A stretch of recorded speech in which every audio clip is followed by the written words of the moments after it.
Hello, and welcome to today's event titled Global Trade Outlook, the Canada-U.S. Tariffs Challenge. I'm Nadim Hirji, Vice Chair of BMO Commercial Bank, North America. The Canada-U.S. relationship remains one of the most important and interconnected economic partnerships in the world. For generations, businesses on both sides of the border have benefited from integrated supply chains, strong investment flows, and a shared commitment to economic growth.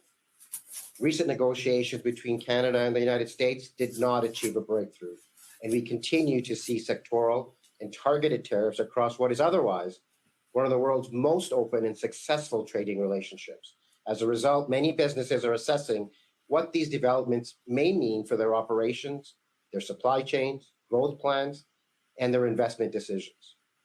Today's discussion is intended to provide perspective on the current trade environment, what may lie ahead, and how businesses can position themselves in an evolving landscape. At BMO, we see conversations like this as an important part of how we support our clients, bringing together informed perspectives, practical insights, and timely discussion to help leaders make sense of a complex environment. Joining me today are experts in their respective fields. Firstly, Steve Verhoeven, former Chief Trade Negotiator for Canada and Principal with GT, who brings a wealth of experience with the various contours of the trade relationship between Canada and the U.S. Michael Gregory, Deputy Chief Economist at BMO, who will be sharing insights about the economic context for the changing trade relationships in North America. And finally, Francois Trahan, Chief Investment Strategist at BMO Capital Markets, who will speak about how financial markets are responding to the trade environment. So welcome to all of you. Steve, I'll start with you. What, in your view, led to the breakdown in the latest round of Canada-U.S. trade discussion? And as importantly, which areas of disagreement do you think, most important for businesses and investors to understand? Well, thank you, Nadim, and a pleasure to be here this afternoon. I would say that the discussions broke down over a number of issues. It really was the cumulative effect of those various issues that made the deal unworkable for Canada. When President Trump postponed the U.S. 338 tariffs against Canada for 3 days, it was felt at that point that we could potentially be looking at the possibility of closing off these issues. Although I would say that levels of tariffs on autos, steel, and on aluminum were still not low enough from the perspective of Canadian stakeholders. So there were still some outstanding issues even then. But then as the two sides began to put down the framework of the deal on paper, a number of challenging details started to emerge. And that made things much more difficult. And we also saw some shifts in positions. So as I understand it, the key issues at that point in time were really around autos, and specifically the U.S. moved to exclude medium and heavy duty trucks from tariff reductions on autos. That would have had a direct impact on production of those vehicles in Canada, both by GM and by Ford. So that was an issue that was going to be particularly problematic. Secondly, aluminum containing products were excluded from the reduction of tariffs in aluminum. And that was something we had not been expecting on our side and created a lot of difficulty. Thirdly, in both steel and aluminum, the U.S. was expecting that we would impose the same tariff level as the U.S. maintains against other trading partners. And with respect to both steel and aluminum, that would have meant reaching our obligations with respect to most of our trading partners, including those that we have free trade agreements with. Thirdly, we have the issue of, in the culture space, Canada would have had to remove requirements for streaming services to promote Canadian content, which would also have been very contentious within Canada. And then next, the U.S. would have had significant influence over trade agreements that Canada makes with other countries. And that, I think, would have been particularly difficult. And I'll just revert back to steel and aluminum in particular. The obligations did link to a lower tariff for Canada, but we would be required to impose the same kind of tariffs the U.S. imposes against others on steel and aluminum, which would have breached all of our trade agreements with any countries that we have them. And then finally, the U.S. would have had significant influence over trade agreements that we have with other countries, which would have been obviously problematic for Canada. And I just add an additional point that the U.S. also clearly precluded the possibility of they maintain the possibility of introducing further tariffs on products. They were not prepared to accept any constraints on their ability to add further tariffs going forward. So I think all of this generally would have locked Canada into a position where we would have had a very unbalanced trade relationship between Canada and the U.S. in the context of a bilateral relationship, implications for the trilateral relationship, including Mexico as well. And I think while Canada would be prepared to look at a Fortress North America kind of approach, if we go down that track, very difficult for Canada to accept a very unbalanced agreement in the U.S. favor. So I don't think Canada had any choice other than to reject what was on the table at that point in time. Okay, so Steve, just continuing on what you just said, because there was a lot there to unpack. How does all of these latest developments affect the USMCA review process, and what broader issues do you think that we haven't even thought about yet that might even emerge beyond what happened in this weekend's negotiations? Well, yeah, no, that's the big question. I think that the discussions between Canada and the U.S. on the CUSMA review have now been put into some question. One of the outcomes expected out of the agreement between Canada and the U.S., if it had been achieved, was that there would be a commitment to a formal process under the CUSMA review to move those discussions along the same lines that Mexico and the U.S. have been pursuing in their bilateral discussions. But I think all of that is now in question, and I expect at some point we will get back to that kind of discussion, but I don't think it will happen anytime soon. And with respect to broader issues that could emerge, I think really we're looking at a fairly open field on that front, because I think the two countries are increasingly laying down markers that move them further apart, not closer together. So I think Canada is going to more redouble its efforts towards diversification. I think that we could be seeing some action on procurement-related issues. We could see some action related to defense-related issues, energy issues. Although I don't think the government will be prepared to use that as any kind of retaliation against the U.S. I think that's off the table. But Canada will aggressively pursue opportunities with other countries in relation to energy and critical minerals. So I think that we're really at a point where it's not going to be particularly easy to get back to the negotiating table, given the situation where we left that table. And the U.S. is there too. So obviously significant challenges ahead. So, Steve, I don't have to tell you this as you're an expert negotiator, but sometimes negotiation is an art versus a science. And I would just love to hear from your perspective, what signals should business leaders and investors be looking for at this point that may indicate when or how negotiations may resume? Well, yeah, no, I think that's a big question right now. There's clearly been some damage to the bilateral relationship between Canada and the U.S. It may take some time. In fact, it probably should take some time before we get onto a better track. But at some point, I think we're likely to see the development of some more constructive discussions beginning to happen, even if it's on unrelated issues. There will be some moves towards trying to establish a more constructive kind of relationship. I think that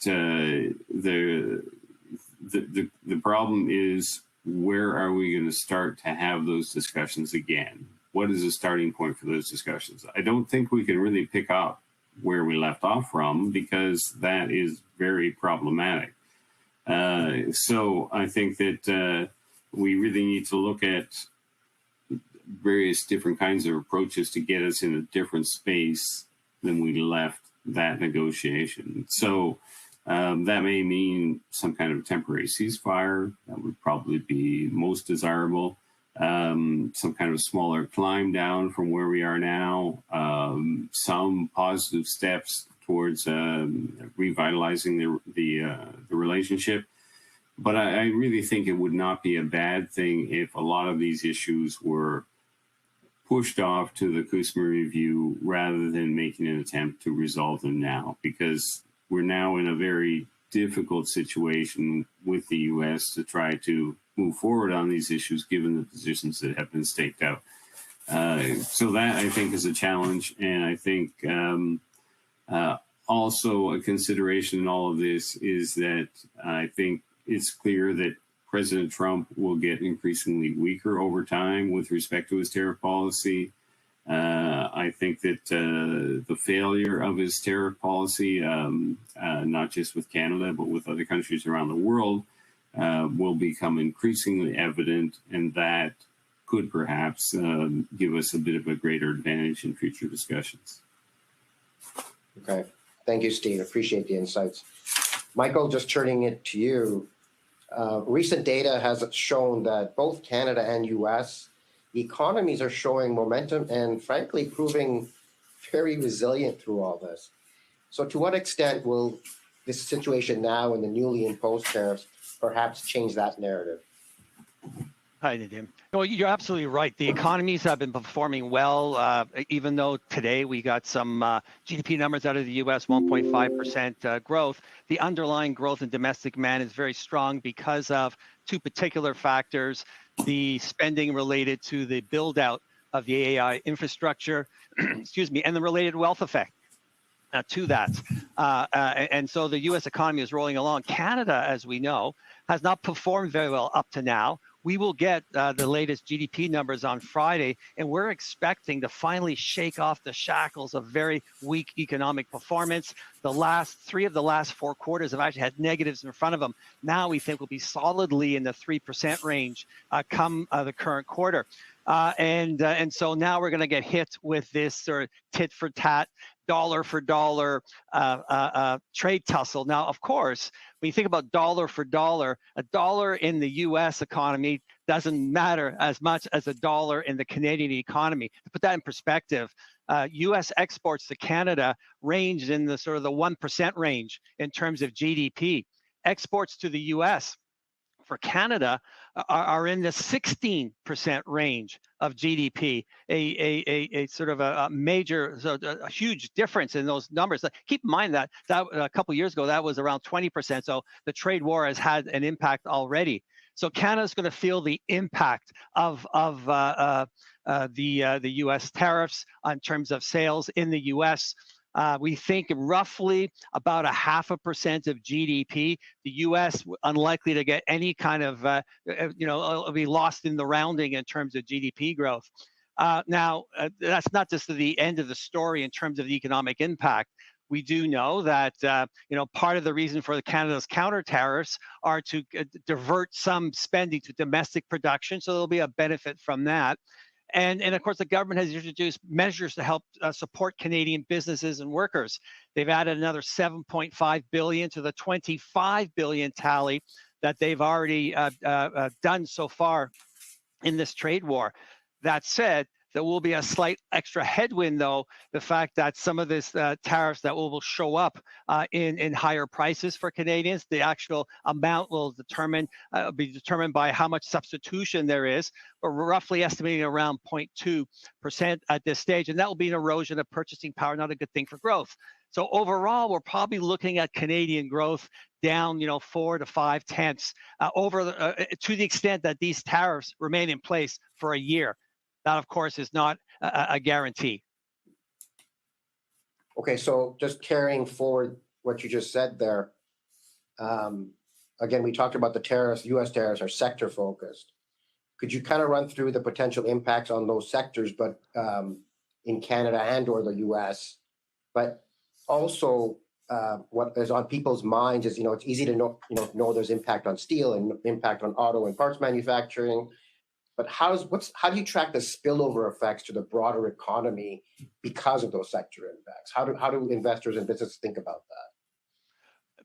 Exactly. Now, clearly there was a sectoral focus that's particularly on the U.S. side, looking at sectors in which Canada has a very large export exposure to the U.S., chemicals and plastics, electronics, forestry products, paper products, things like that, and there were those tariffs were focused on there, but they're also included in sort of a myriad of other sort of lesser known commodities, ranging from hockey sticks to honey to actually horsehair, which I was surprised to know we actually export horsehair to the U.S. And on the other side, of course, Canada attempted to retaliate dollar for dollar, but not sector for sector, because realizing that Canada's impact on its counter tariffs were not going to have the same bang per buck on the national economy, they kind of focused on where Canada was a major customer for U.S. exports, and you're thinking of seafood, particularly shellfish, alcoholic beverages, and also perhaps catching up a little bit to the Section 232 tariffs that were previously put in place. So bringing up things like steel and aluminum, particularly on the steel side, iron and steel is the sector in the U.S. that Canada levied the most tariffs on. And again, that will have an impact to the extent Canada is a major market for those products. So this is going to hurt sort of both sides of the border in terms of the economies. I do think, though, Canada's going to feel it worse, as I mentioned before. Something to keep in mind, too, is that even though from a U.S. National perspective, when you get down to the sectors, you get down to, you mentioned autos, you mentioned steel, the U.S. sectors will feel the impact of that.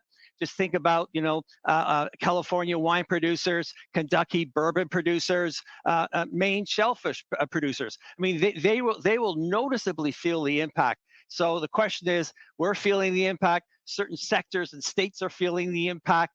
When do we see these numbers kind of reveal themselves in terms of a broader impact on the economy? Well, I think we're going to have to wait for that. We'll be watching very closely the monthly employment figures on both sides of the border, monthly production figures. Again, and I think those would be the areas where we would try to sort of suss out where exactly the impact on the economy is really beginning to spread, and it will spread. But the thing is, though, we do have, at least in Canada, mechanisms in place to try to mitigate some of the impact of that. It's going to be tough sledding. It's going to be hard. There's no question. This is, even as the Prime Minister said, this is going to be, this is going to be a hard job. But hopefully we can get through it. Okay, Michael, thank you very much for those insights.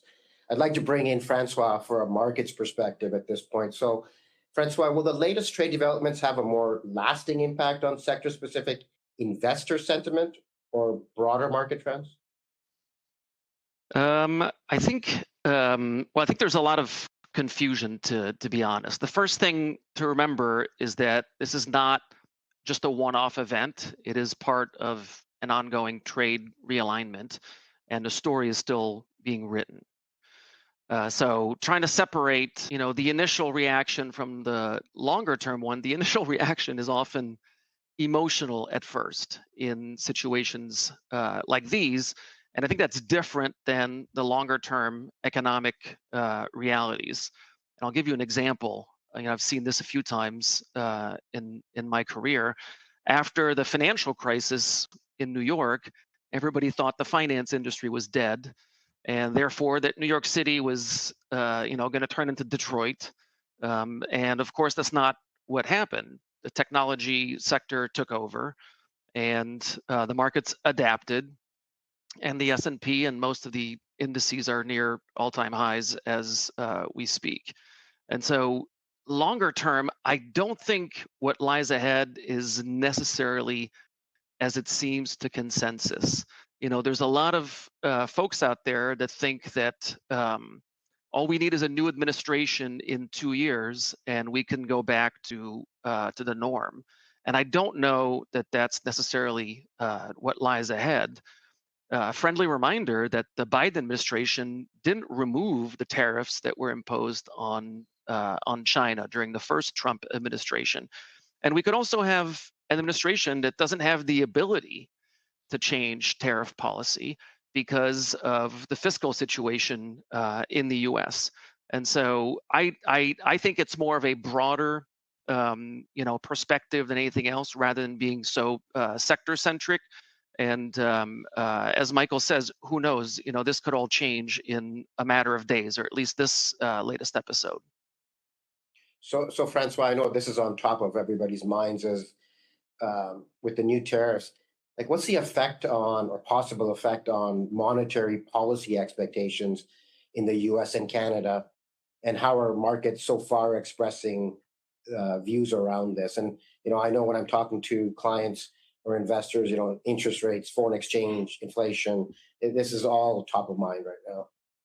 Yeah, that's and I think, Nadim, that's the easiest place to see the impact. So research on broad-based tariffs was settled 100 years ago.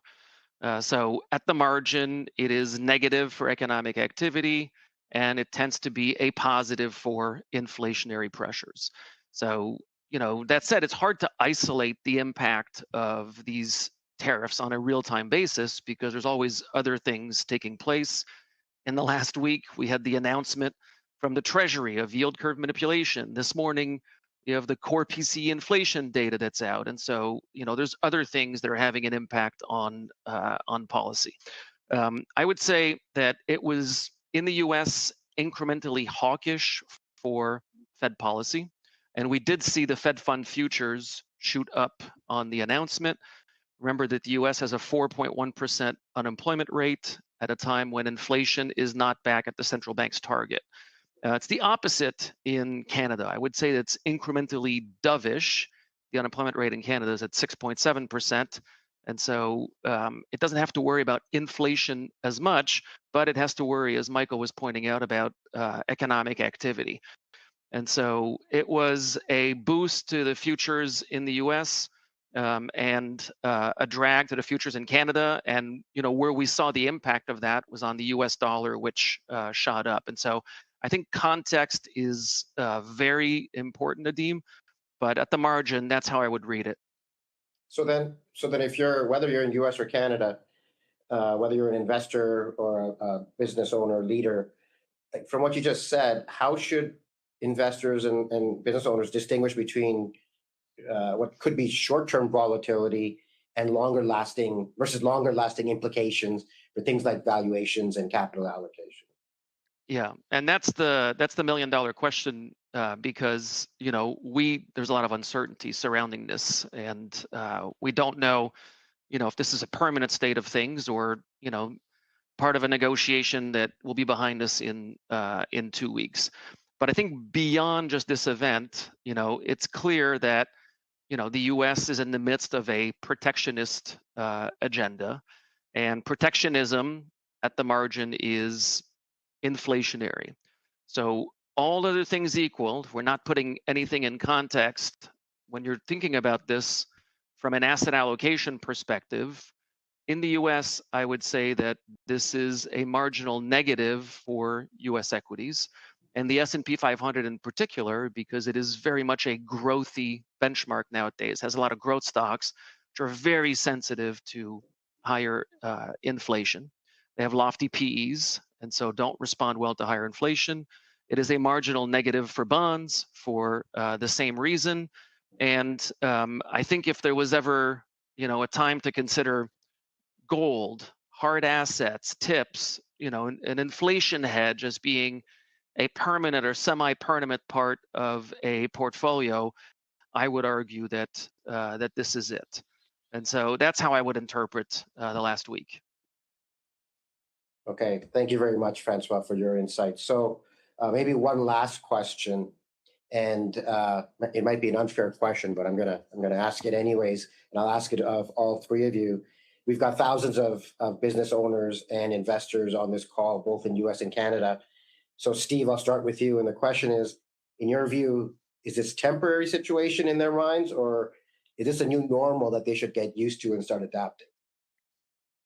Well, I think obviously at this point in time, we're in a rocky period in the relationship between Canada and the U.S., and I think it's likely to get even rockier before it begins to improve. But I keep thinking back to some of the fundamentals that I think are important over time. First of all, the U.S. business community is virtually unanimous in their support for continuation and extension of the USMCA, in their words. I think that the general public in the U.S. thinks that USMCA is a positive for them overall. And I think that they are also opposed to U.S. tariff policy more broadly. So I think that puts us in a position where it's important to look at the U.S. tariff policy. And I think we can recognize that tariff policy is not really working. Manufacturing starts are down, manufacturing jobs are down. It's not really having the kinds of impacts that that President Trump has been talking about. And I think all of that will have some influence over the dynamics in the discussion going forward.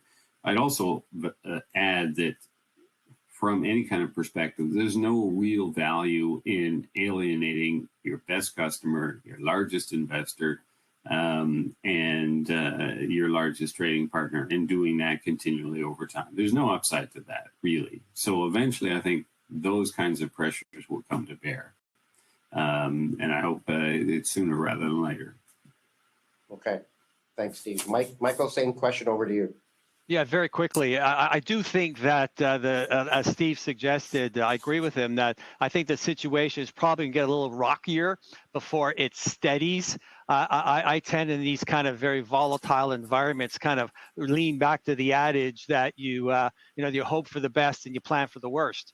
And right now we do have a even worse, I would say another worst case to think about. I mean, the president has said he pre-announced the retaliatory tariffs for Canada's counter tariffs that were announced this week, effective January 1st, another round of Section 338, 50% on automobiles, parts, and any parts of steel products that are already at 50%.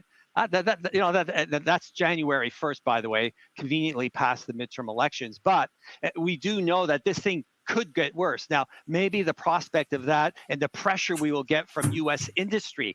There's an article in the Wall Street Journal today that talked about, that Detroit cares more about the Canadian trade deal than the rest of America does. I think that is very true. So I am hopeful. I'm hopeful that we start talking again. But I think as a business person, you got to sort of be planning, well, what is my worst case here? Okay. Thank you. And Francois, last word to you. All right. Well, I think Michael, points out that this is a fluid situation. Things could get worse, Michael. We could get back to the negotiating table and they could get better. I think Steve's comment that most business people in America support the free trade agreement is a big plus. I would say that, in the very long term, the human condition tends to prevail, and consumers view inflation as a variable tax rate. And so I think it was President Reagan that said that inflation was the most democratic force in society.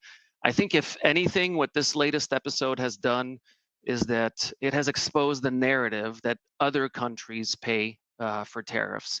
And so my sense is this will probably lead to a bigger conversation in the U.S. about tariffs and their efficacy. Okay. Steve, Francois, Michael, thank you for your insights. For me, today's discussion highlights how complex these trade negotiations really are. To reach a sustainable agreement and continue to capitalize on the long-term fundamental strength of the Canada-U.S. economic relationship, it will be important to find our way to a win-win scenario. But in the interim, business leaders should continue prioritize making calculated and informed decisions with a focus on long-term competitiveness and flexibility. So thank you all for watching and listening. A video replay, podcast episode, and recap article from today's event will be available on our website at commercial.bmo.com and at bmocm.com. You can also visit BMO's Cross-Border Perspectives Hub for timely insights on geopolitics, global trade, and more. Thank you again for joining us today, and have a great rest of your day. Thank you.